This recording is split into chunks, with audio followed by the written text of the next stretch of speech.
Warriors in the play-in tonight against the LA Clippers. Yes, sir. On the one hand, they'll be as healthy as they can possibly be. They won't have Butler and Moody, but we knew that. But Steve Kerr was on with Willard and Dibbs yesterday, and this was the part that has some Warrior fans a little bit troubled. Other than Brandon Podziemski, I'm not sure anybody is even capable of playing more than, 35 minutes. I mean, Steph just came back, obviously, didn't quite get to 30 the other night. Draymond's been around 28 to 30 all year. Kristaps and Al kind of mid-20s.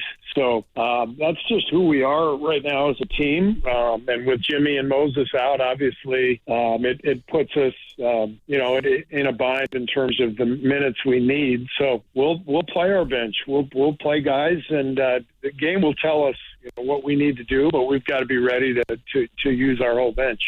All right, so that was Steve Kerr yesterday with Willard and Dibbs saying that there's only one player on the team that can play 35 minutes right now, and it's Brandon Podziemski. Which means that he doesn't want to play Curry or Draymond or anybody 35 minutes or more tonight. And the thing to me that I want to bring up and compare and contrast, if you will. So I'm reading The Athletic today, and Nick Friedel, Guru, wrote something on Draymond Green and how Draymond Green views the NBA.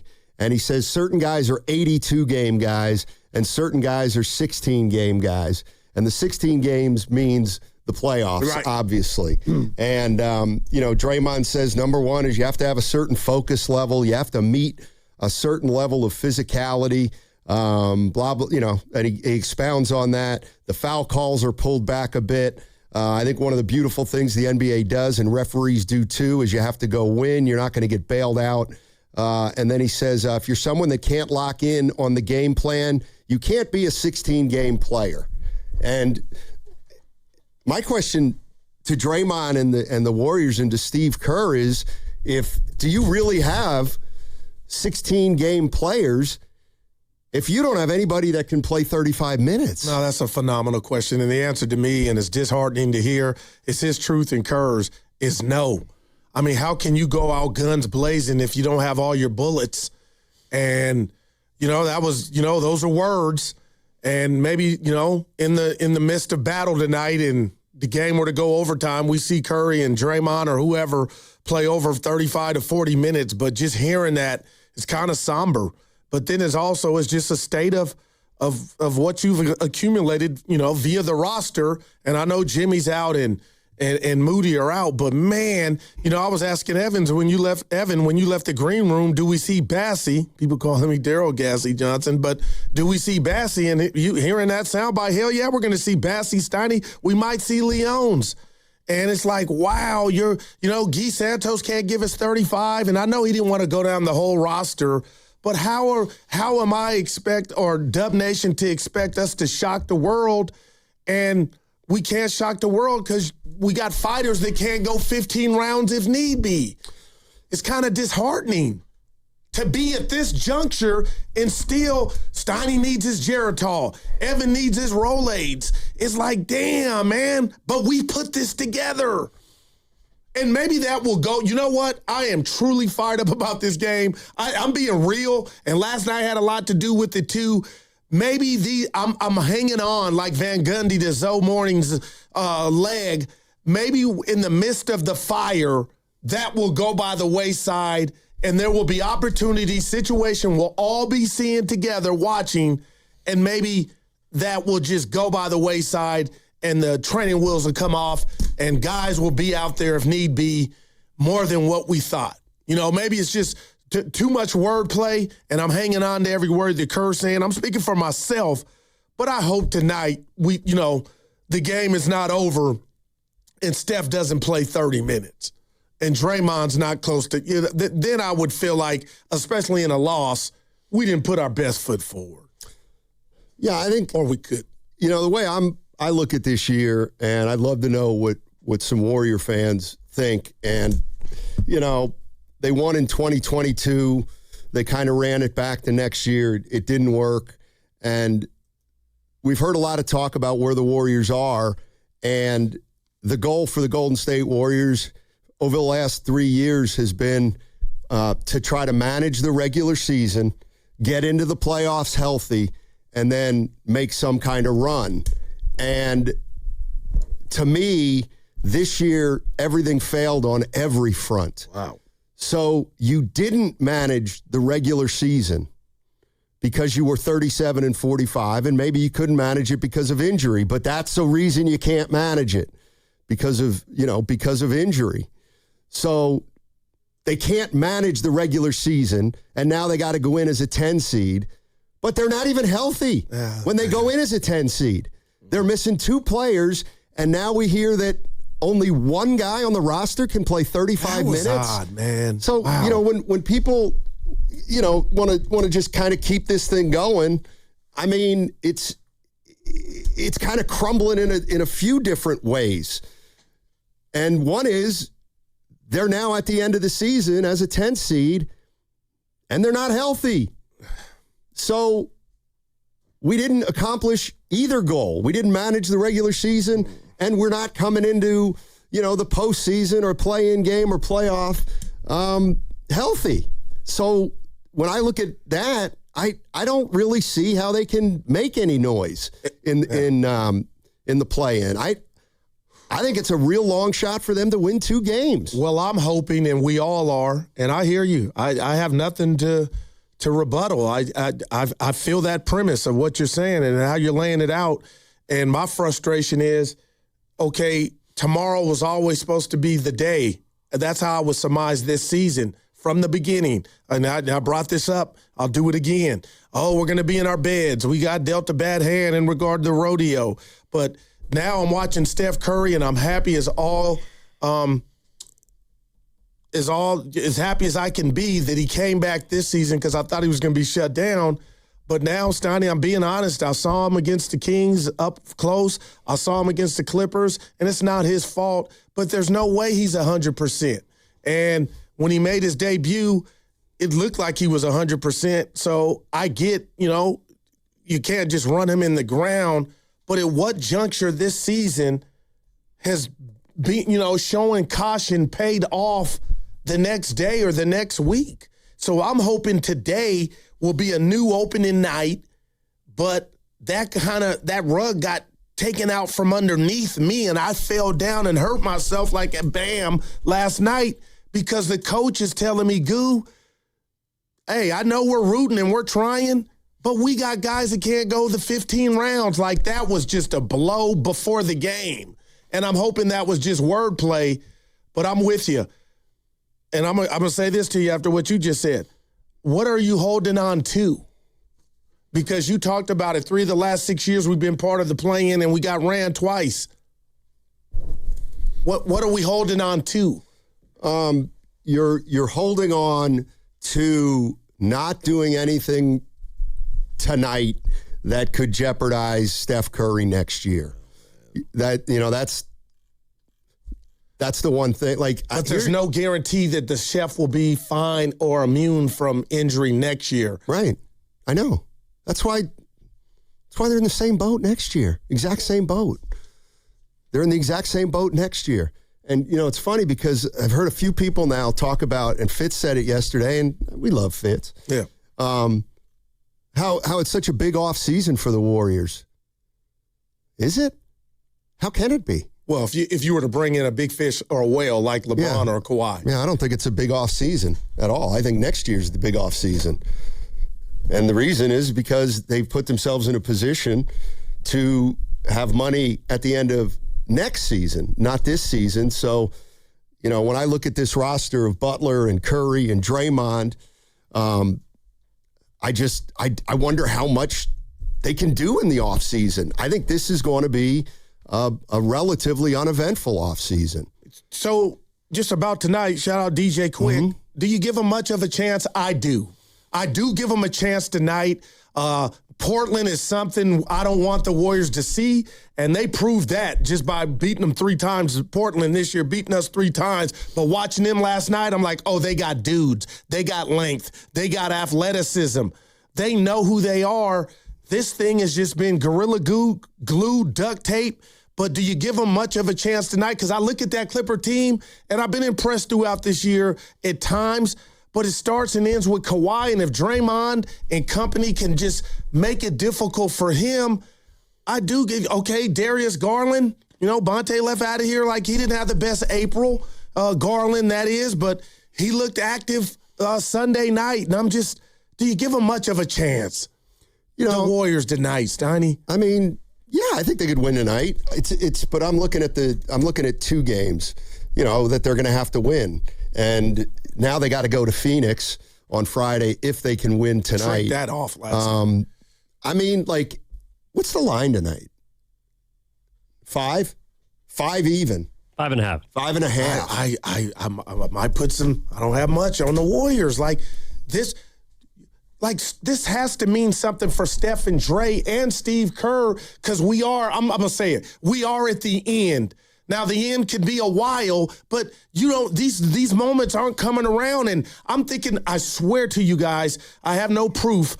I have no way to prove it. Last night, I'm watching the game, and I'm thinking, what is Dre? What's Steph? What's Guy Santos? Because everybody's watching these 2 games.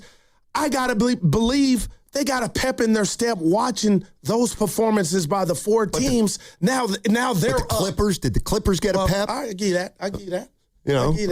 But you know what I mean. I don't give the Warriors any that's. So Steph and Draymond watched the game last night. Now they're super revved up any more than the Clippers. I think this is where it works the opposite. You look at the Charlotte Hornets. They've never been there before. They're in their first play-in game. They played like it. I'm not convinced that we are going to see some kind of all-out effort that becomes obvious that the Warriors are playing harder than they've played the last couple months. They'll probably play better than they've played the last couple months because they'll have Steph and Draymond and Porzingis, et cetera. But I don't think I'm going to see them playing in a way where you say, oh, my God, now you can tell this was a big game. And I went off yesterday about Porzingis, and I he has nothing to prove basketball-wise in regard to his talent.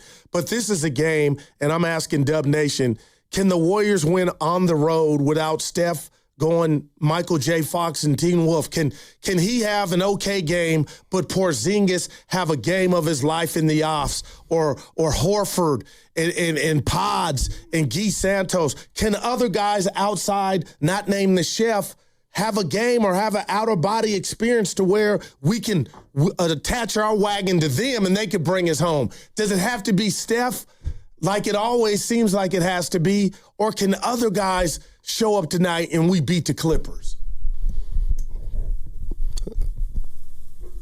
It's probably going to have to rely a lot on Steph, I would think. Is this true? Yeah. The Warriors have beaten 1 team with a winning record in their last 25 games? Does that sound right? Yikes.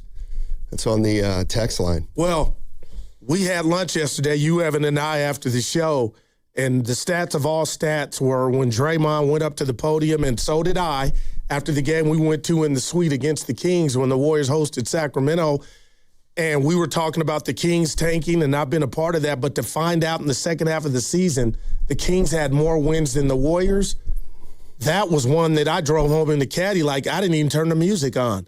I just sat back and sat on that nugget about, hey, no excuses, but you talk about putrid basketball, that is a stat that is wow. And again, that may mean nothing tonight, but could you imagine if somehow we win it and pull it off tonight and get a game Friday? That I want it. And I also will be all in, partner, if we win tonight, lose Friday, and are part of the lottery. I look at tonight's game, and obviously the Warriors can win the game. I mean, it's an NBA game.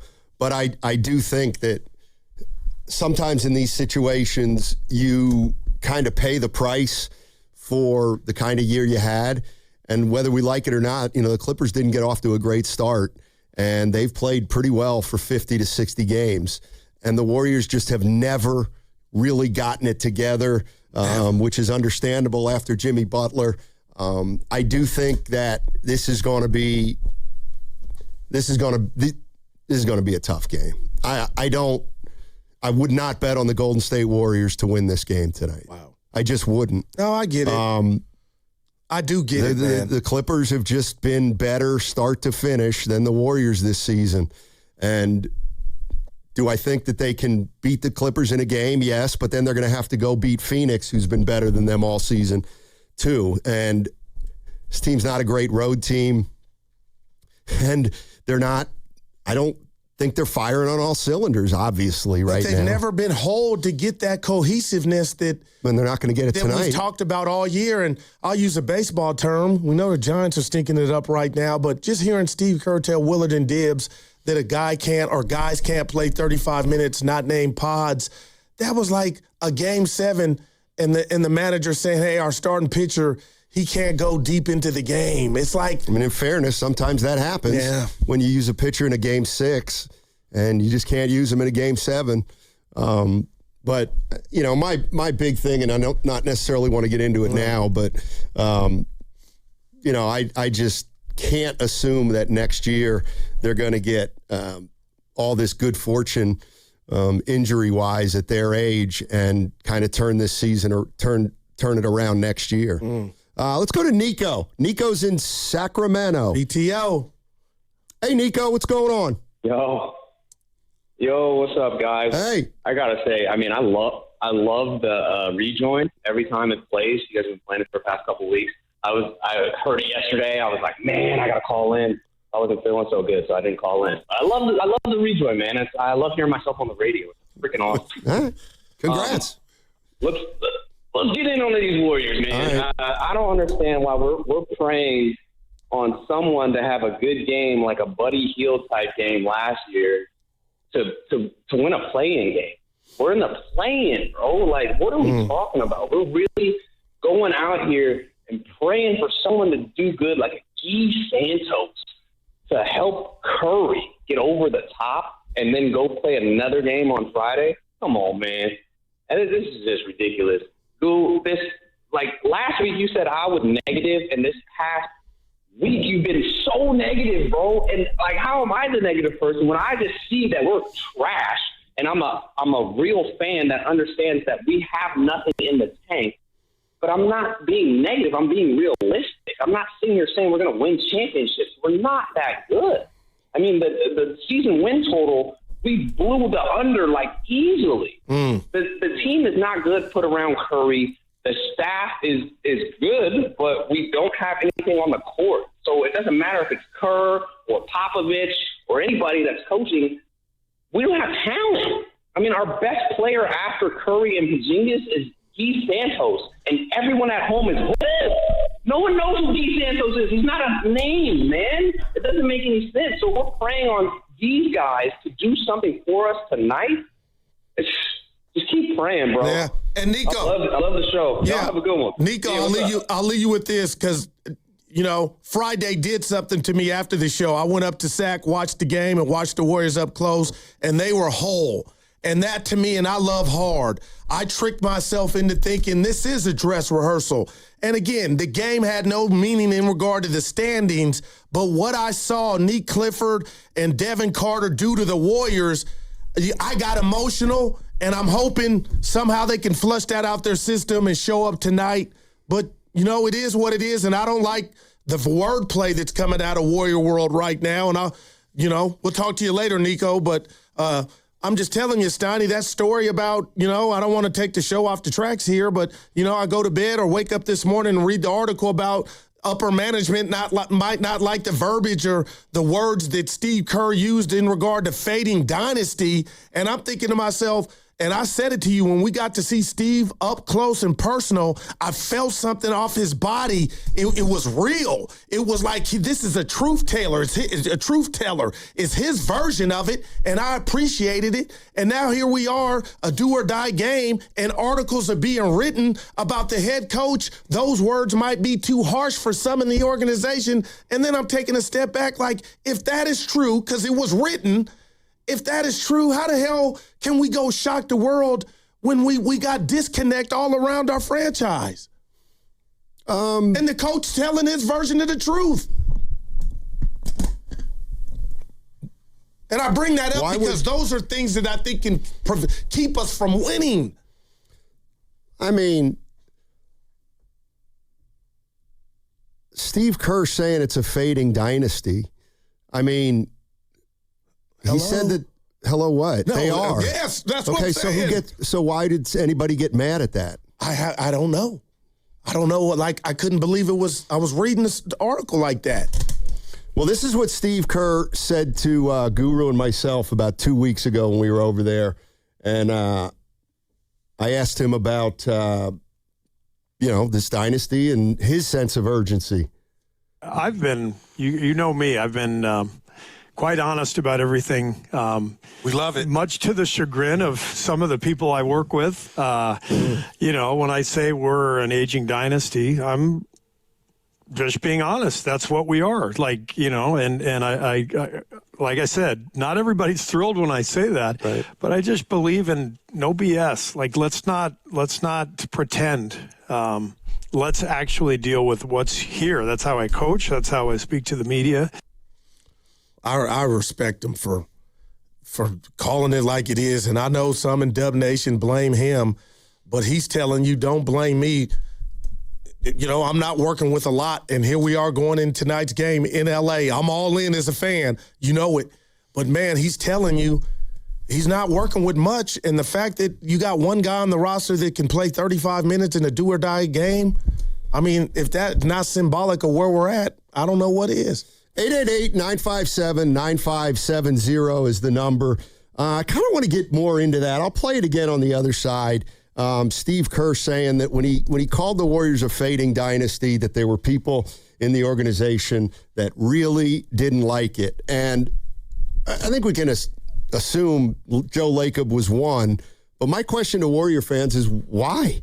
Why did that bother Joe Lacob? And would it bother you if you were the Warriors owner and you heard your head coach saying that?